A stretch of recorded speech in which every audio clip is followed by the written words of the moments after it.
We present My Favorite Husband, a new series based on the delightful stories of Isabel Scott Rorick's gay, sophisticated Mr. and Mrs. Cougat, starring Lucille Ball with Richard Denning.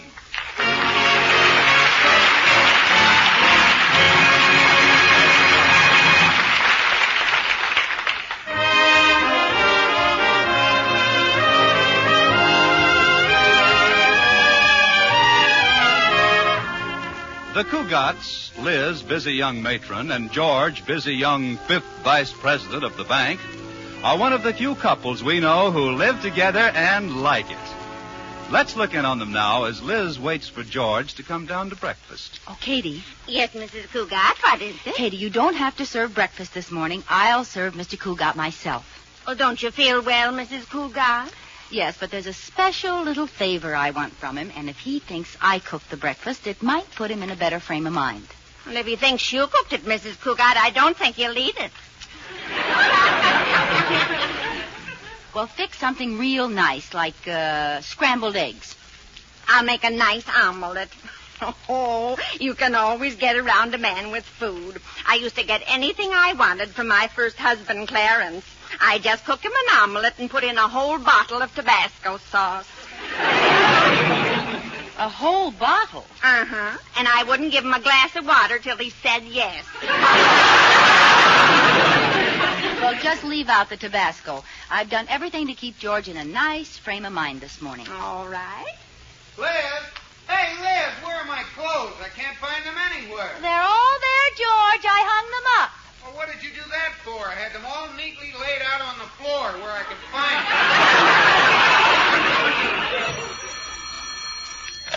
them. Hello? Oh, hello, Anne. Lunch? How can you think of it? Aren't you going to the tryouts for the play? The Young Matrons League. It's in the paper this morning. On the society page. I just put it in front of George's place at the table. And you know what, Anne? Anatole Brodny is going to be in the audience on opening night. Yes, the famous Hollywood director. He used to live in town here. Oh, I hope George will let me try out. Oh, here he comes. I'll call you later, Anne. Good morning, dear. Good morning, there. Well, what's for breakfast? Katie! I told Katie to work around the house. Are you cooking breakfast? Well, you're my favorite husband. Okay. What do you want from me, Liz? Me? Want?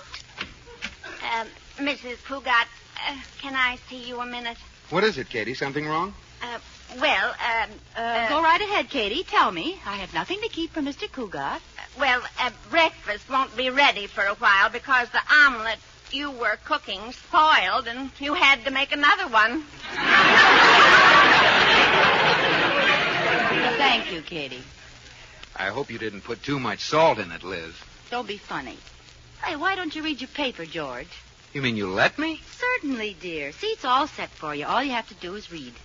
Oh, who opened this paper to the society page? Now, you could do worse than read the society page. There's some very interesting things there. There are? Mm-hmm. Oh, let's see. Well, I should say. Just look at this. At a late afternoon ceremony, Deborah Ann Rasmussen became the bride of Arthur Sponduli Cranfeather, Jr. Why don't you read something else, dear? No, this is exciting. The bride wore a bouffant gown of white chantilly lace, and her head was covered by a lace cap from which fell a large veil. That's veil.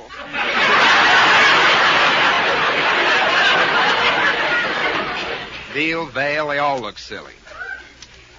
The bridesmaids wore aqua taffeta gowns. Oh, why don't you try somewhere around the middle of the page, darling? Down there. Oh, yes, here. Overheard at tea. People wouldn't be so incompatible if the men had more income and the girls were more patable. Oh, that's very good. Here, give me the paper. I'll see if I can find something. Oh, now, wait a minute, dear wife. What's all this interest in the society page? Oh, Young Matrons League to present annual play. Oh, really? I didn't see that. There's one thing I can't understand. It's why a bunch of respectable married women want to get up on a stage and make jackasses out of themselves. I don't see anything wrong with it. They don't make jackasses out of themselves. Oh, come now, Liz. You know they do. You didn't feel this way last year. You let me be in the play. That's what started me feeling this way. Oh, you think I'm a jackass? I didn't say that. Well, you implied it. Didn't you? No comment. George Cugat, you are calling your wife a jackass by keeping your mouth shut. Well, think of the trouble I'd get into if I opened it. Oh, look, why don't you forget it, honey? I know what you're leading to. You want to be in the play. I do not. I didn't even hear about it until you happened to find it in the paper. Really? Don't you believe me? Oh, certainly, dear. I wonder what play they're going to do. John Loves Mary. Well, forget it, Liz. The answer is no. Not after last year. That wasn't my fault. Well, you're supposed to feel at ease on the stage. Move around.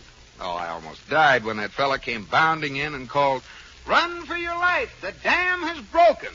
And you just sat there. Well, I know how you felt. I've had stage fright, too. I didn't have stage fright. Well, then why didn't you get up when the dam broke? Because when I sat down, a strap broke. Now, I'll tell you something else, George Cugat. There's going to be a famous Hollywood director in the audience on opening night, and I'll bet you if he sees me, he'll offer me a contract. Oh, Liz, stop it. You're talking like a child. Come on, we'll make a bet. How much? Oh, no, you don't. This is just a trick, so I'll let you be in the play.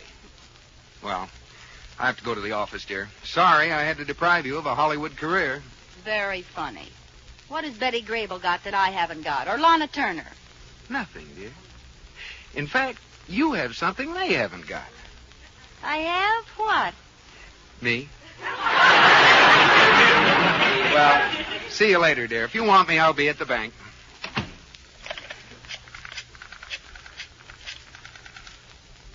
Hello, Anne. Liz, I just spoke to George about being in the play. Yes, he put his foot down. Absolutely no.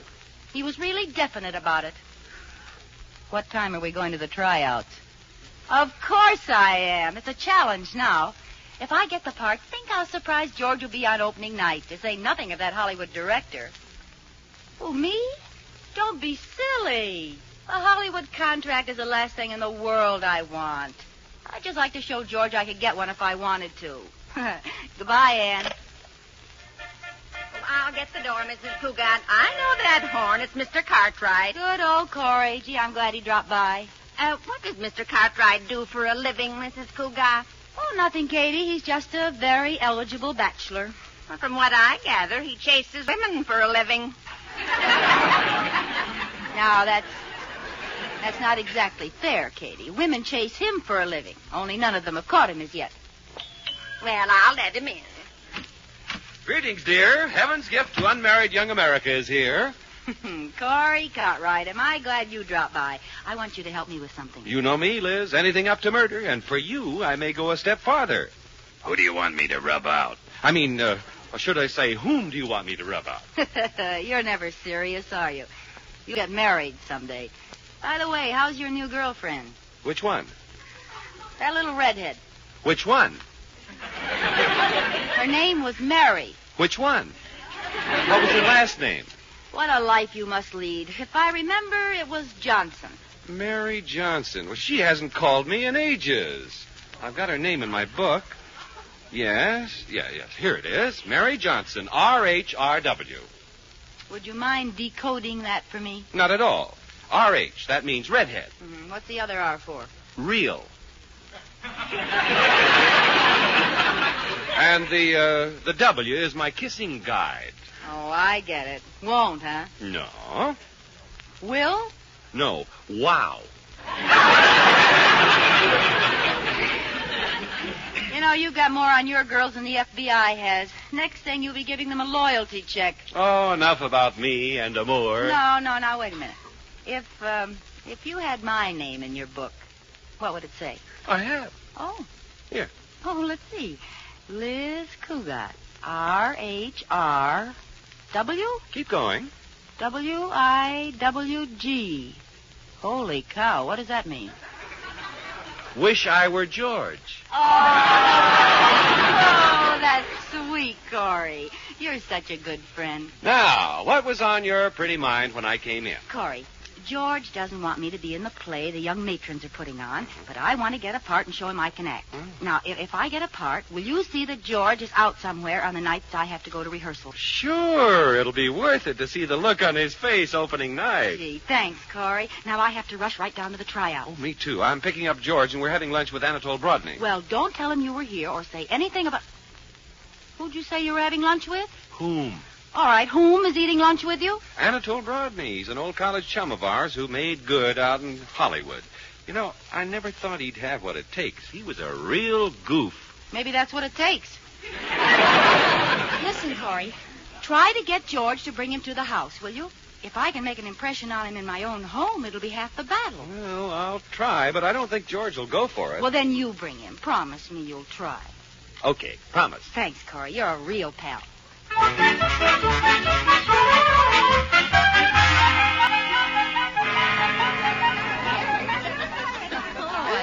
Let's come to order, girls. Girls, to order. I'd like you to meet the director of our little show, Miss Worthinghill, from the drama department of Sixley College.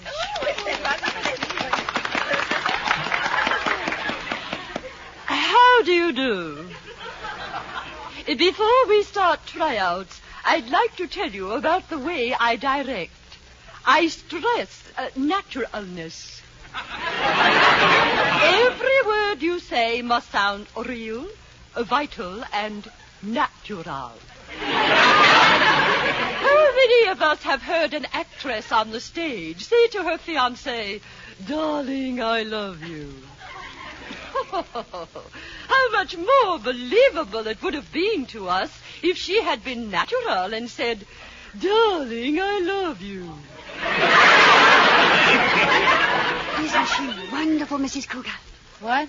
Oh, yes. She could have been a great actress. Oh? Doesn't she remind you of Cornell? No, she reminds me of Notre Dame. Well, now to the parts. We have two main parts. One is a beautiful young girl of 18. Oh, that's just perfect for me.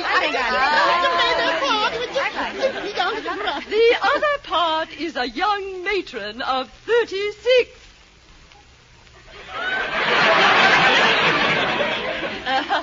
This is the main part. Oh, well, I'll try it. But I'll have to be a pretty good actress to portray anyone that old. Good. Let me look at you. Oh, my dear, you're just the type. Well, you don't have to get nasty about it. Now then, here is the scene I want you to read. You are crying your heart out because your lover has left you. Uh-huh. Suddenly, you hear the bark of a dog. Oh. It is his dog. He has come back. Uh-huh. You run to your lover, laughing now as hard as you were crying before. You say to him, "Hold me in your arms." Then, seeing the dog is on the sofa, you say to it, "Leave quickly. You are not supposed to be in here." Oh. Have you got it? Yes. Now then, you are crying your heart out.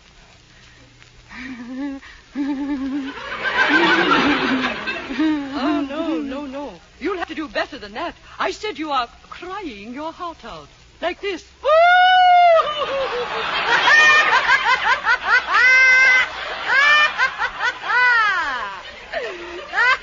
What are you laughing for? Because my lover is coming. We haven't reached that part. I was showing you how to cry. Oh, I thought that was the dog. We will continue. But you must practice that crying if you wish to get the part in the final auditions. Uh-huh. Now you hear the dog.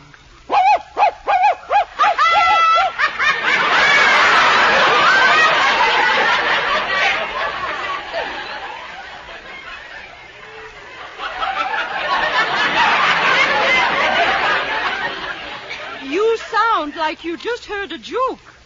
This is a laugh of hysteria, wild and abandoned. Oh, you must practice that, too. Now for your lines. Go ahead. Hold me in your arms. Leave quickly. You're not supposed to be in here. Not bad at all. A little practice, and I think you'll be a strong contender for the part. Oh, don't worry, Mrs. Worthingale. I'll practice.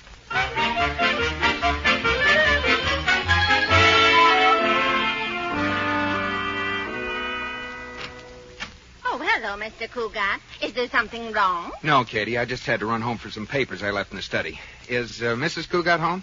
Yes, she went out for a while, but she came back and went right into her room and closed the door. Hasn't come out since. That doesn't sound like her. I hope she isn't sick. We'd better go and see. Oh, she hasn't looked any too well lately. Her door is still closed. I'll just not... What's that? She's crying. Oh, the poor kid. I'd better go in and see what's the matter. Oh, now, wait a minute. Let's be sure it's not my fault. Our anniversary is in December. Her birthday is in August. Her mother's birthday is in June. No, I'm in the clear. Oh, she's crying her little heart out.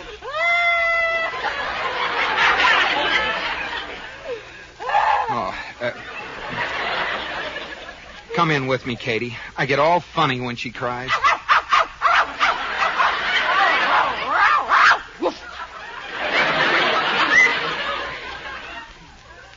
Did you hear what I heard? I'm not sure. What did you hear? It's a dog. She's got a dog in there. Oh, well, she was probably crying because she didn't think I'd let her keep it. Oh, the poor sensitive soul.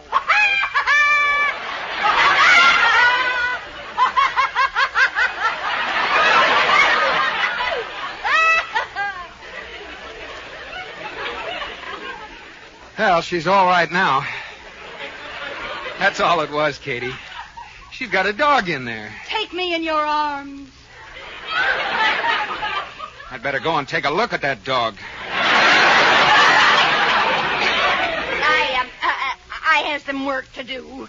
Quiet. I don't think she knows we're here. Leave quickly. You're not supposed to be here. She knows we're here. Let me in. Liz, let me in. Do you hear? Hello, George. What's new? What's new? What are you doing in here? Me? Well, I was just sleeping. You woke me up.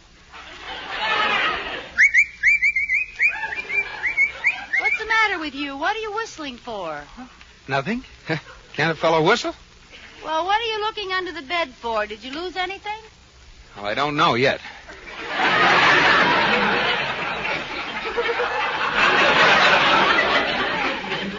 What's in the closet, Liz? You know what's in the closet. Well, I'll just take another look. Nothing but clothes. What'd you expect to find? The Tony twins? What was going on in here, Liz? I told you I was asleep. Maybe I had a nightmare. That's it. I had a nightmare. Or was it a daymare? It's daytime, isn't it? You'd better lie down again, dear. Try to get some rest. Oh, it's nothing, George. You run along. I'll be all right. Are you sure? Mm-hmm. Maybe I'd better stay home for the rest of the day. No. I'll be fine, honest. Well, all right, but I'll come home early. And don't get up. Just rest. All right, honey. Bye-bye. Katie. Yes, Mr. Cougat. I'm worried about her. I think I'll see a psychiatrist and get some advice.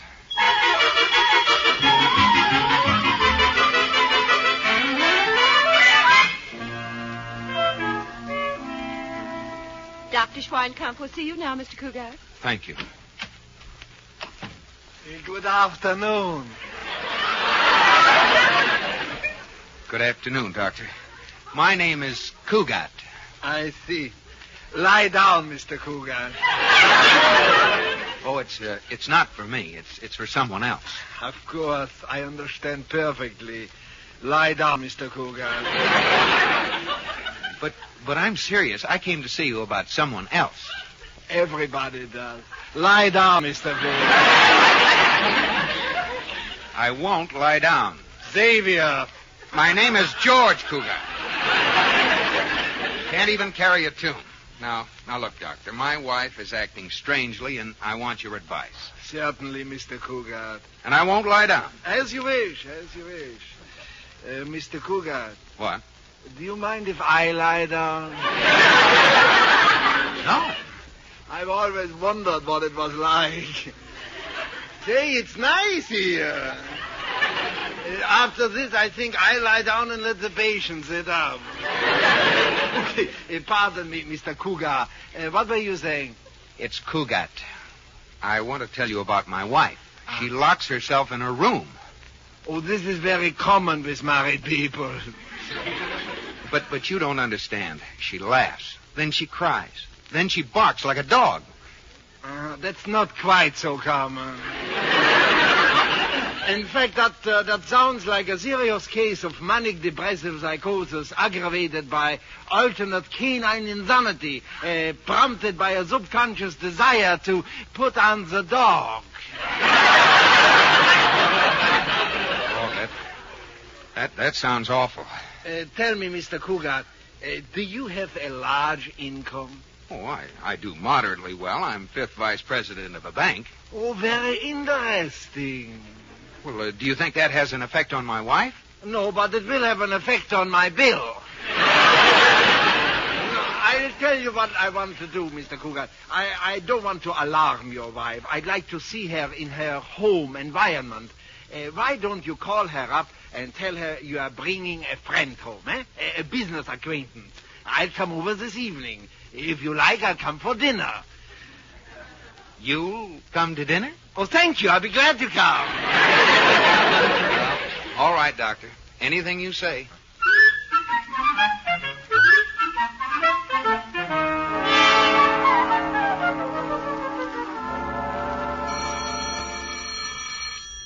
Hello? Hello, dear. How are you, honey? Oh, I'm fine. Dear, I'm bringing a friend home for dinner, an old college chum. Will it be all right? Oh, an old college chum. Well, of course, dear. What's his name? Oh, Art Jones. Oh. Well, we'll see you later, dear. All right. Bye-bye. Katie. Oh, I can see his little game. Katie. Yes, Mrs. Cougar. There'll be one extra for dinner, Katie. My husband thinks he's going to play a little trick on me. He does? Yes, he's bringing a big Hollywood director home, only he wants me to think he's somebody else. Then tomorrow he'll lord it over me and say, see, a Hollywood director in your own home, all to yourself all evening, and you didn't make any impression. That's what he thinks. No impression, eh? I'm going to make a dent.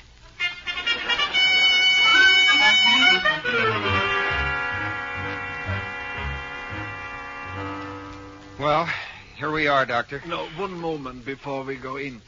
Don't be nervous, Mr. Nougat. That's Cougat. It doesn't matter.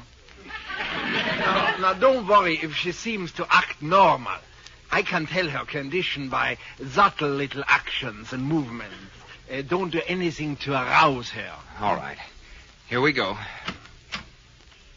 Liz? Liz? Oh, there you are. Liz, I'd like you to meet an old friend of mine, Art Jones. How do you do, Mrs. Cougar? Hello, boys.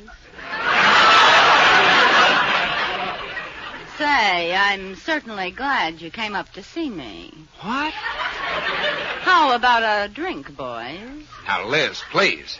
There's a sofa over there, Mr. Jones. Why don't you get out of that hard chair and slip into something more comfortable? Well, maybe Mr. Jones likes that chair, darling. Darling. Now you call me darling. Oh, but what am I when we're alone, your slave? You beat me with a cane and push my poor, broken body down the stairs. Oh, I don't care for myself, but you pushed the children after me. The children? I did not. Then where are they?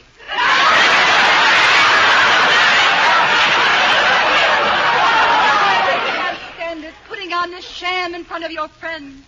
I'm leaving this life of hypocrisy. Leaving, do you hear?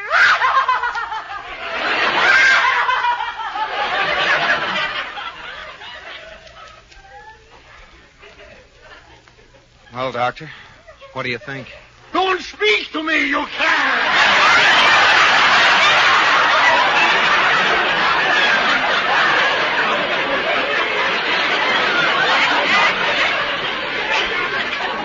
Now, wait a minute.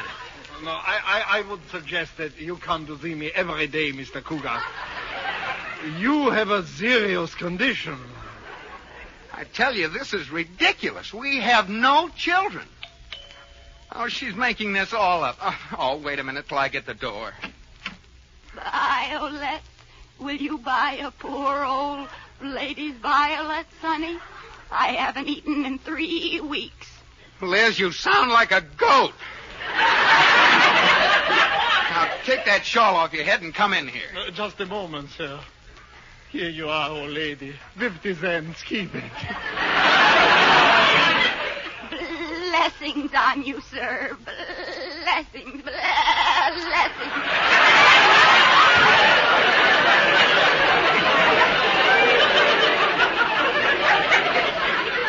I apologize, Mr. Cougar. Now things sound different, don't they? Oh, yeah.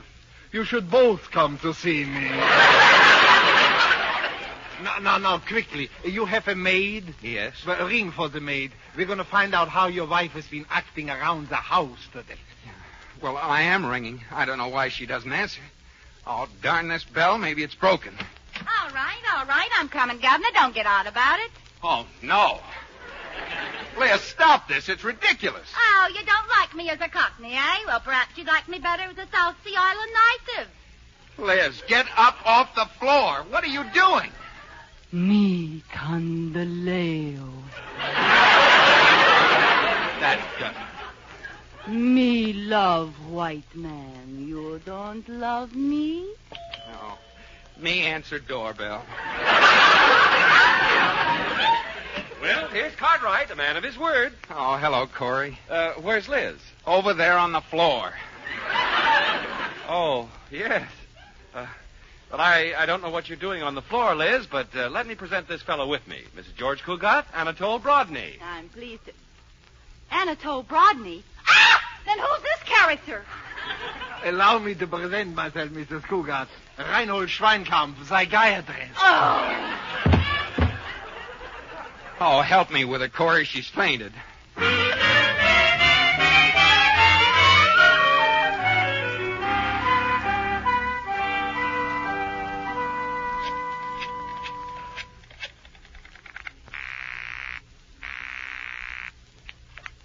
Hello?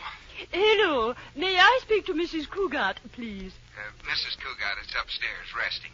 This is her husband. May I help you? Oh, this is Mrs. Worthingale, the director of the young matron's play. I called to tell Mrs. Cougat that she got the main part. Congratulations, Mr. Cougat. Well, I think you'd better forget about my wife for that part, Mrs. Worthingale. After the experience she had tonight, she assured me she has given up the theater for good. Oh, that's too bad. Well, goodbye, Mrs. Worthingale. Goodbye, Mr. Cougat. Mrs. Worthingale. What? Hello? This is Liz Cougat. I've been listening on the telephone upstairs in the bedroom. Oh, then you heard what your husband said. Yes, but don't pay any attention to it. I'll see you at rehearsal in the morning.